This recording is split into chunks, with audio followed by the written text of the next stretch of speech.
Moonshine Comedy. Hi, my name is Benjamin McWilliams. And I'm Silvio, and welcome for the episode number 11 of Lost in Lithuania. Episode 11, we're doing good. Yep, we're still doing it. All right, so the topics for today, today we're going to talk about the Coordination Festival, Mindaugas Music Festival. Okay. It happens once every single 5 years. I guess, yeah. Yeah. So we both were there, and we actually both met each other while we were there. Yeah. And it was actually, we're going to give our thoughts about it. Sure. Let's start with you. What were your thoughts on it?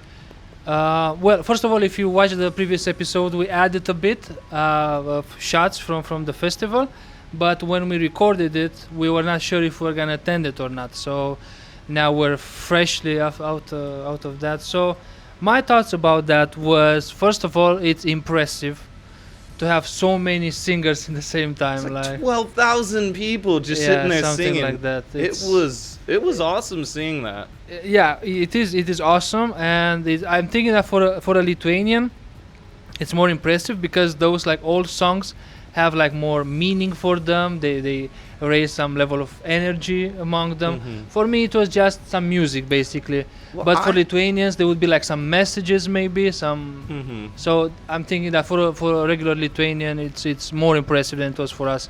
Well, for me, it was impressive as it was. I would say the impressive things that I thought that were cool is that they had people from all over the world come in. Like there were people from, like they had the parade where they had everyone from different countries coming in, and then dedicated to just singing traditional folk songs.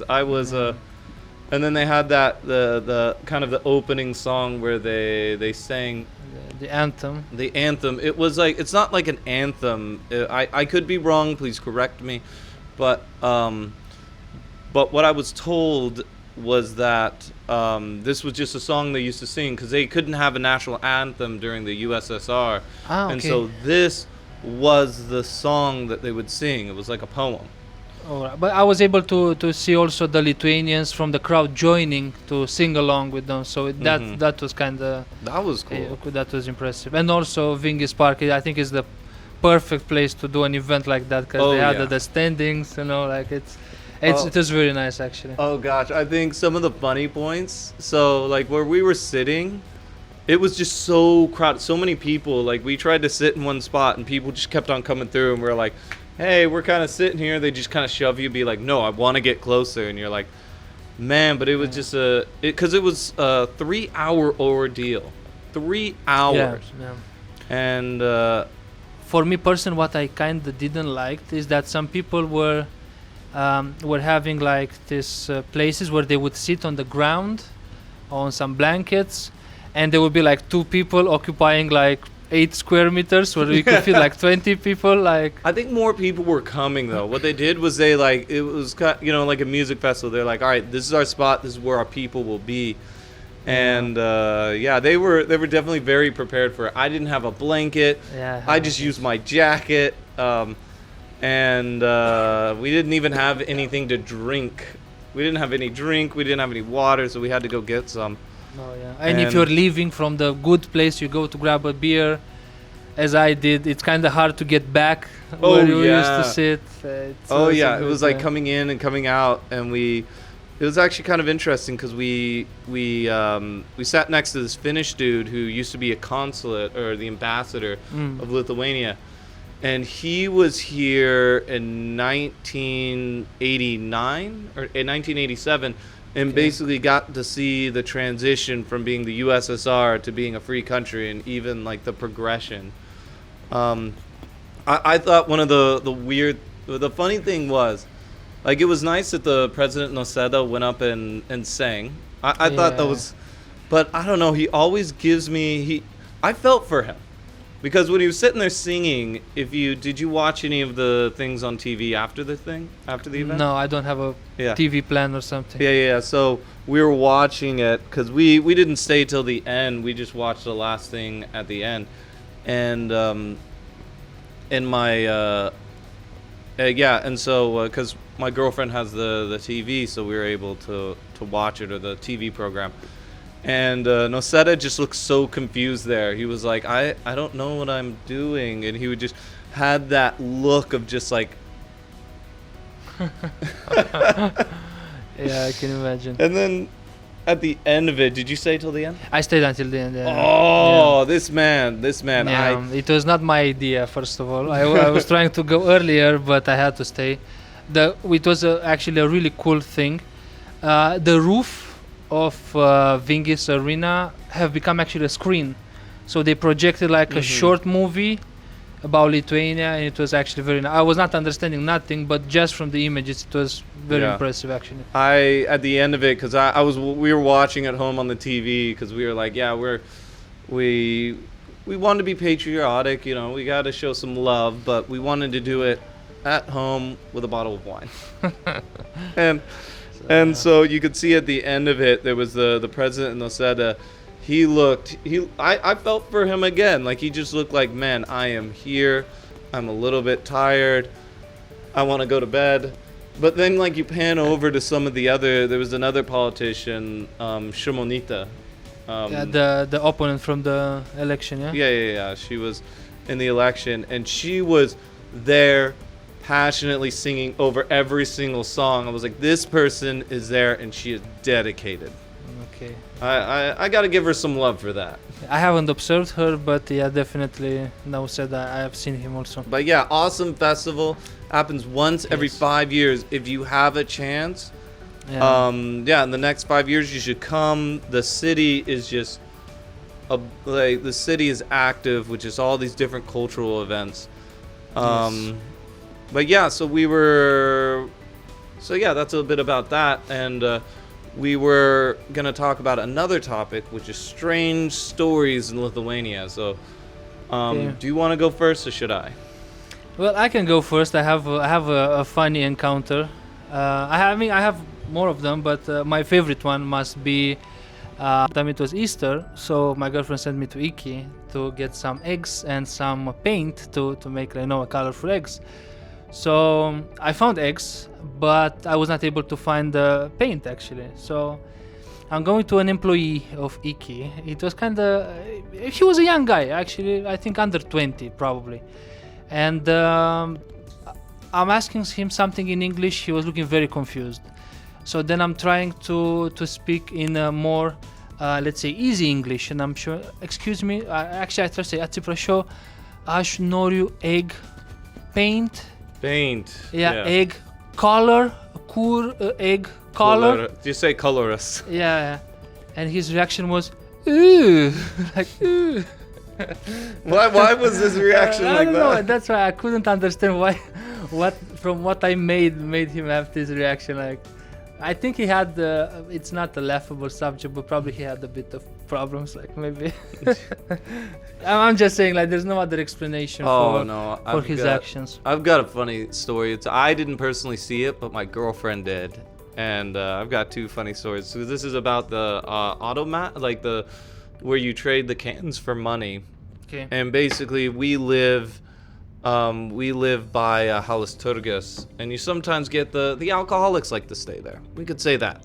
And one time, someone's walking out from the Maxima and says to his other friend, who had like a bunch of cans, like they both had a bunch of cans, and they were just like, the automat or whatever they call it, the machine's not working, and they were just like sitting there like freaking out, like, oh my god, how am I supposed to get my money? Give us our money. Yeah, but you could go, there's other ones just close by, you can do it at so many other ones. Yeah, it's not the only but one. This one was like the end of the world. And then at that specific Maxima, they don't have they don't have automatic checkout. Mm-hmm. And so they still have the people with the cashier, which I like. I love it because I get to talk with the Lithuanian lady. So like there's one Lithuanian lady, like older lady, who I talk with, and I'll just say like, hi, how are you doing? Today I am buying, šiandien aš pirkti vištiena ir pieną. Okay. I'm buying I'm buying chicken and and milk, and they're like, oh my gosh, it's great. And I always do as informal as possible. Okay. And it's really funny because there's these new guys. They're like young kids, probably teenagers. And I go up to them and I'm like, hey, what's up? And they just look at me like, they don't know how to respond. And I'm like, oh, I'll say things like, oh, I'm buying this. And they're just like, why are you talking to me? Please let me, please go away. Please act as a regular Lithuanian. Don't speak with me. I always have fun at those checkouts. Like you just speak a little bit of Lithuanian. They're always kind of happy to do that. Not the younger. The young kids are like, why are you talking Lithuanian to me? For me, I'm speaking Lithuanian only like hello with card, goodbye, thank you. That's all the interaction. Cortella? Oh no. Yeah. Wait. What is the word for? Because they see either cash or card. It's like Cortella grene? No. How do we say cash? We have a Lithuanian here. How do you say cash?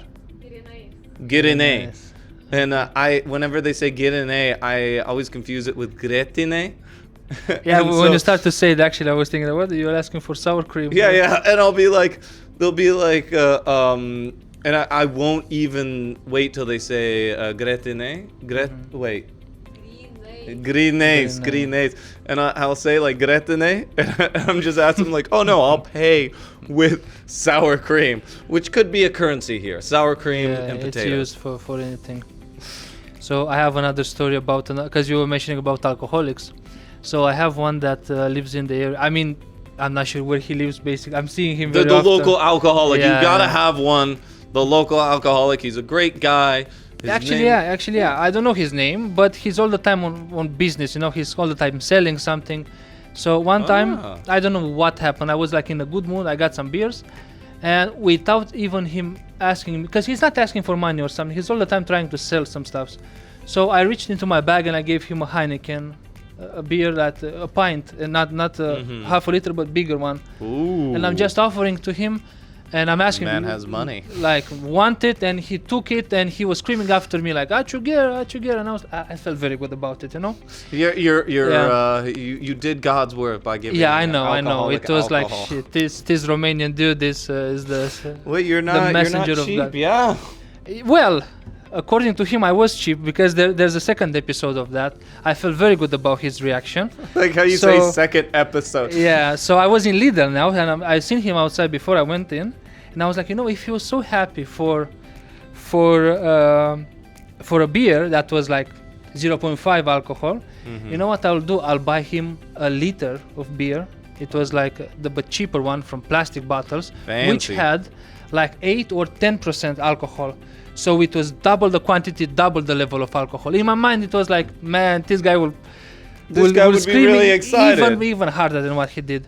I mean, no offense. Like, we used to do that when we were growing up. We used to get excited over the harder stuff. Because we used to, you used to do this when you would calculate, like, how many beers would get you drunk off of this one versus this one? And I always did the price comparison. Okay, we were just buying beer. I was a drunk nerd. Like, I would sit there, look at it, and be like, all right, so this is 4%, but this is 5%, but there's like a 20-cent difference. So okay. Oh, obviously we'll buy the cheaper one. So I've given to this homeless person a cheaper beer. Again, 1 liter of beer, 10% alcohol. In my mind, it was like the equivalent of 4 beers, basically, I gave him. And he had the audacity to tell me that this is shit beer. Like, you cocksucker, if you're watching this podcast. Like, you're just getting back. Why didn't you drink my beer? He took it. He took it. He put it in your beer. But he was complaining about the poor quality of the beer which I gave him. So how did you know? He was probably like, something like Negera Laos or something. Negera Laos. What the hell? You're homeless. You don't know. Yeah. He's a businessman. He's a businessman. Yeah. He's selling stuff. Yeah. And well, guess what? I never gave him anything. From that moment, I'm not even looking at him like. Not looking at him again. That's something that you should not do. Like. All right, so if a Romanian gives you alcohol, you got to show appreciation. I'm thinking what I would do if he would throw it like on the carpet, like, or to refuse it, because I would not drink that beer. You wouldn't. Okay, so you gave an alcoholic drink that you wouldn't drink, but you're like, here you go, like let me give you some piss water. Yeah, that piss water was 10% alcohol, again. So never again, like. Never again. I don't know. It's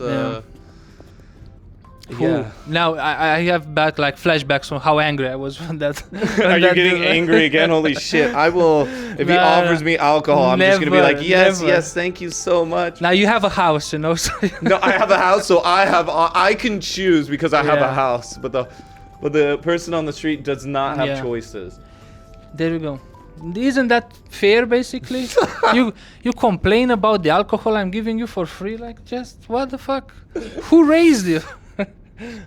I mean, people with high standards of alcohol. He probably doesn't buy that. He's probably a high class person who only gets the best alcohol. Of course, he's buying only aged whiskey or something. He's he's buying the Heineken. And he's buying the. He's not buying vodka from Lithuania. He's buying it from imported one. Yeah, you got to get imported. That's the best stuff. All right, so. So I disappointed the homeless guy. Basically, that would be the end of my story. I disappointed the homeless guy. No, that's. What can you do? Yeah. Well. Anyway, so I think that's going to be us for us today. So we talked a bit about the festival, which we really enjoyed. Festival. It was a lot of fun and some funny stories at the grocery store. Yep. So so that's going to be the end of episode 11. Just as a reminder, so we're lost in Lithuania. We're still lost. I think tomorrow we're going to be tubing down the Neris River. Yeah, in the next episode of podcast, if we're surviving that, we will see. I used to be a lifeguard. I'd be able to go and give you mouth to mouth. Yes, before we start before we start. I just want to see if you're good at it or not. Yeah. I just see. I need saving. All right. And also every Tuesday in Bar Pahonia, every Thursday in Flow Bar. Both shows starts at 8. It's free English comedy here in Vilnius, and occasionally in lineup.